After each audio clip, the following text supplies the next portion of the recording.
Good evening. Today is April 20th. S&P 500 had another down day, down 35 points. Soja level 4150 was tested and rejected on the open today, and the stocks sold off after.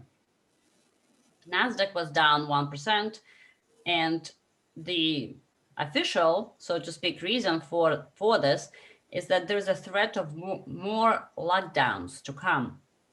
India has COVID cases and deaths going up exponentially and planning yet another lockdown. And of course, Japan, their stocks were sliding, I think, 900 points today based on the fact that they're planning a third state of emergency as the Olympic Games are starting in a few months. Tokyo is having an increase in cases, so they want to lock down again. So I'm not looking forward to another lockdown, but certainly I'm glad that I live in Florida, where our governor is not planning to have another lockdown. And as a matter of fact, he has said that the lockdown that we had already, the first lockdown, was a mistake. So I'm certainly happy about that. Gold was up 0.5%, as well as bonds were up a little bit. On the other hand, commodity prices are going up. Lumber was up for 17th consecutive day. Last record was 21 days in 1993. So we have a few more days to go to make a record. And I could report from Florida that overall construction materials are definitely going up in price, and there are shortages everywhere. Labor prices are going up. You can't get people to do anything here. But Powell says that inflation may be only a little bit this year. On the good news, there are projections that 70% of the adults will be vaccinated by June in US. So I don't think we're going to be having another lockdown in America. Of course, everybody is expecting the big news of the day today. The verdict was reached and about to announced any second now. And Biden is going to have a press conference after about it. But it's a little disturbing that before the verdict was reached or announced, Biden said that he was praying for the right verdict, implying that in his mind, he has already made up his mind, which is, of course, trying to influence the jury pool. So I'm not sure why was he doing that. And Antifa and BLM already said that they're going to riot no matter what. And to add flames to the fire, our former president announced on Hannity that he is definitely planning and seriously considering running again. I know, Victor, you don't like that, but the country is already barely functioning as a semi-joke. So let's have some more entertainment with 4 more years of Trump in office. Why not? Everything has become a joke. Even Dogecoin that was created as a joke, today was announced that today we have a day of Dogecoin, 420. It was rallying again today up to 45 cents almost, and now sold off below 30 cents. Another joke for the day is that New York City is planning to have 100% renewable electricity by 2025, which is, of course, with a high percentage of probability unachievable, unless, like Zero Hedge said, they're going to be putting their rats on treadmills. And after hours, some companies have reported results.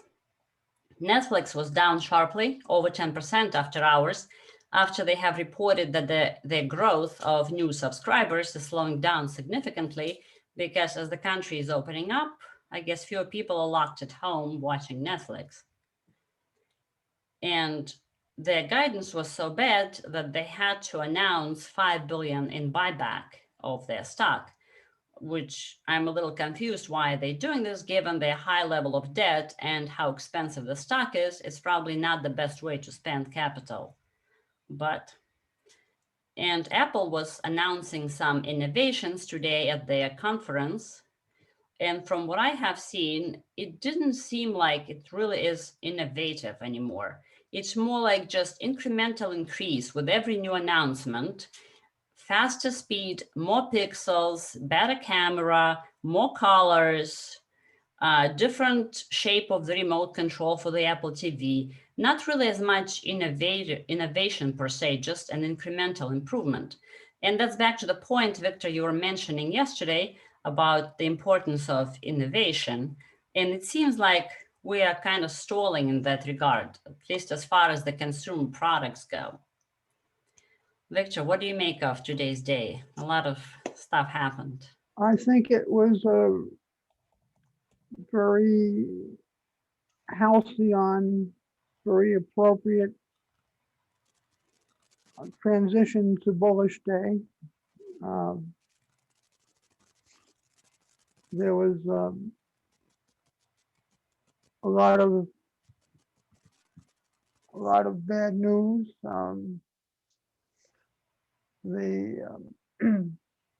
The backdrop is very progressive, which is good for the market. I have Galton's study of the efficacy of prayer,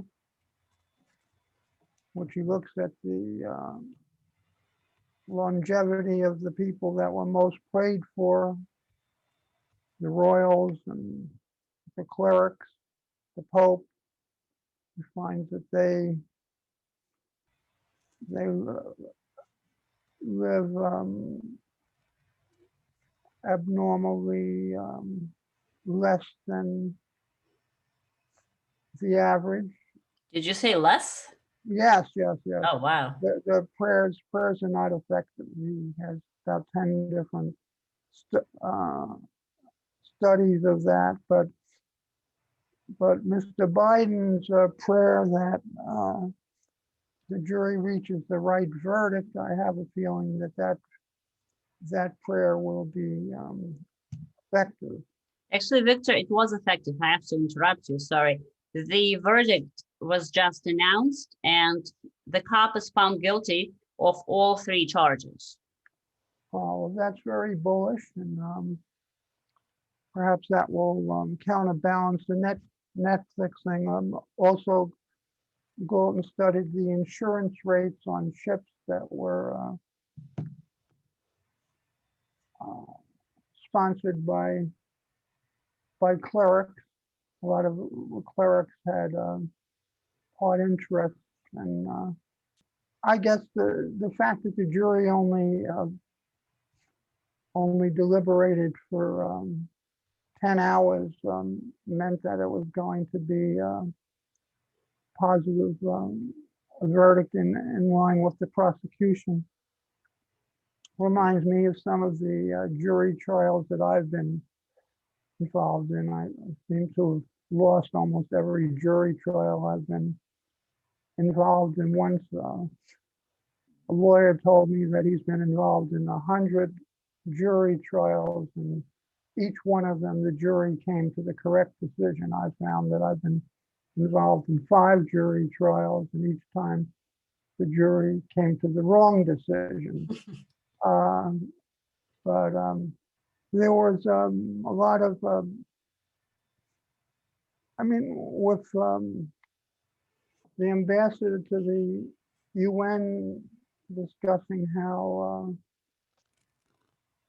the US should be ashamed of itself and make reparations, and with the chairwoman of the House Finance Service Committee saying that we should fight, we should get involved and make sure that the jury comes to the right decision. Oh, and a lot of studies coming down the pike that show that lockdowns are completely ineffective. I refer you to Phil Kerpen's very informative studies and tweets on that. I couldn't resist coming across the backdrop in some of the papers. Now, the New York Post says that let trends set your bets. I wish that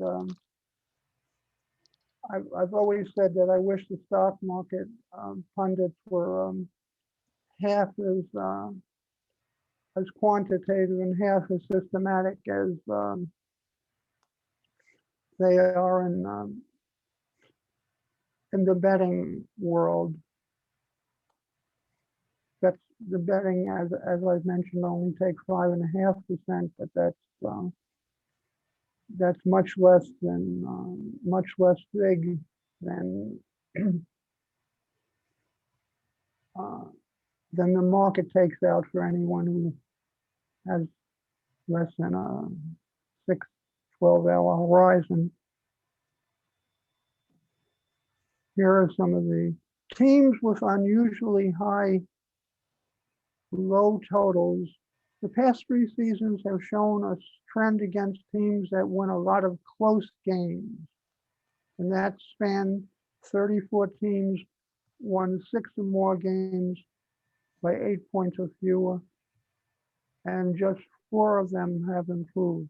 All right, so basically, when they win close games, that's very bad. When they win close games, it's bad. When they lose close games, it's good. Teams with unusually high totals of close losses since 1998.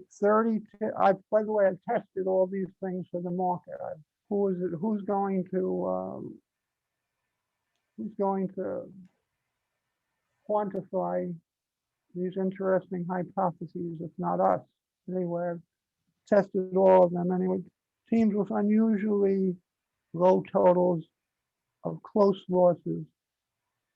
They're teams. Then there's a talk about if they have the teams that have blowout wins. That's very good. Teams with blowout losses. That's all these things have direct counterparts in the market. In other words, big loss, big gain, and teams based on playoff results. No teams in the past 20 years that won 13 or better and failed to make the Super Bowl. They improved the next year. Teams, all right, anyway, so there were, again, the betting smarts are looking at all the trends. They don't seem to understand multiple classifications and ever-changing cycles. But now here is a crazy article. This is an example of why the market is still bullish. Goldman warns of sharp reversals to your euphoric sentiment amid sudden selling frenzy. And this is from Zero Hedge. And they managed to say that even though they're calling for a reversal, that's very bearish because they're only looking for a reversal to the June 30th levels. And they say that the corrections that we've had in general have been a lot more than 10%. And so therefore the fact that Goldman is, by the way, I've always found that Goldman's ideas are always, they tend to be, that they're a good bet against. I once was in Bloomberg and they put me with someone from Bloomberg, and they should never have me together with anyone else because I'm completely unruly. But anyway, Goldman was saying at that time that they were very bullish on their special trade of buying the movement of oil on the day of expiration tended to go up. He made a lot of money, and they had just bankrupted a company called Gesellschaft that had lost about 20 billion by following this, and was probably anyone who followed this in last year when the cash market went to a minus figure, would have also been bankrupted. Anyway, so the ridiculous aspect of the zero hedge article is, of course, if you look at all the corrections, which on average were 20%, and this one is only 10, and they're only predicting 10%. If there is a correction, naturally it's going to be higher than the meager 10% that Goldman is calling for. It's the most ridiculous thing. Of course, that doesn't take into account all the times that there aren't corrections. And for every 10% decline in the market, there are 3 halves as many 10% rises, as we've just had from 3,700 to 4,100 continuous. In the world of rackets, one of the worst sports, is famous for saying, you got to be kidding. And here's an article on life, liberty, and the stock market, and you got to be kidding on that one, because it shows it has the performance a year out of date of all the members of Congress.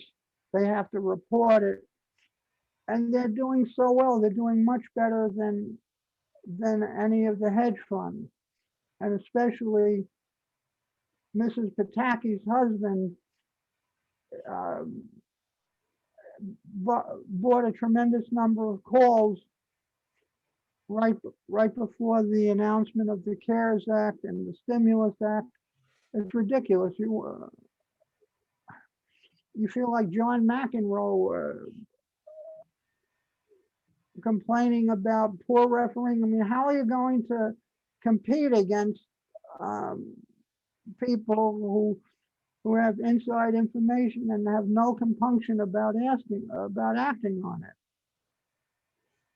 And this article on life, liberty, and the stock market has dozens of examples of the congressmen and senators trading right before the announcement, right before an important announcement. So with Biden praying, and then here's an article by Peter Schiff. I know him, and I believe he once spoke to the junta, which I ran for 40 years before. I mistakenly thought it would be helpful if I had a collaborator, and he ruined the entire thing. After 40 years of a continuous thing. Peter Schiff says, has Ben Bernanke ever told the truth? Well, we know that Dr. Cattle is famous for always shading the truth based upon what he wishes to hold. By the way, he's getting a lot of bad publicity these days. People are coming to the realization that everything he says is designed to help the cattle trader and her ilk in favor of crisis and in favor of masking and closing down businesses and closing down schools. Anyway, here, Peter Schiff has an article, has Ben Bernanke ever told the truth? Well, actually, people talk about how Dr. Yellen is the best Fed chairman and Secretary of Treasury. Actually, Ben Bernanke was someone who really understood markets, but he admits that a lot of times Peter Schiff goes into a lot of times where he made terrible call in the market, and Ben Bernanke says, well, I couldn't really say what I really wanted to say because I had to be part of the machine. I'm surprised to hear that. Right. Bernanke admitted that he wasn't speaking truthfully at the time in the run-up to the 2008 financial crisis. He said that there weren't as many problems in the subprime mortgage mortgage market as he did. He said he did this because he believed he was a member of the Bush administration. So Peter Schiff asked, was Bernanke was he lying all the time? And of course, that relates to Powell says inflation may rise a little higher. Well, all these bad things, the chairwoman and at the UN, the praying and the readiness for rioting. One has to differentiate between the market impact of all these things and how bad it is for the future. I'm still going with my prediction that we hit 3,200. We'll have an update tomorrow. At 4 o'clock, it was 41.30 and it dropped 10 points. Very good. I guess perhaps that was related to the Netflix announcement. Anyway, the large corporations love the fact that they love the progressive thing that they can prosper. The competition is going to be very, very weak. The lobbying is going to be very effective. The effect of all these structural, the infrastructure bill and the tax bill, they're going to, by the time they get their research credits and so on, they'll be able to prosper from it. So everything's topsy-turvy, but you have to stand back, take a long-term view, and the long-term view is very positive. We didn't go up our normal 10% last year. Gonna make up for that. And the FANGs are in the catbird seat. Everything's good. Expect the movement to 4,200, but then beware that we reap what we sow. All right, that's all I have to say. I have a number of other things here, but I think you get the gist. Yep. Thank you, Victor. Very, very interesting information. All right, goodbye. Thank you. Goodbye.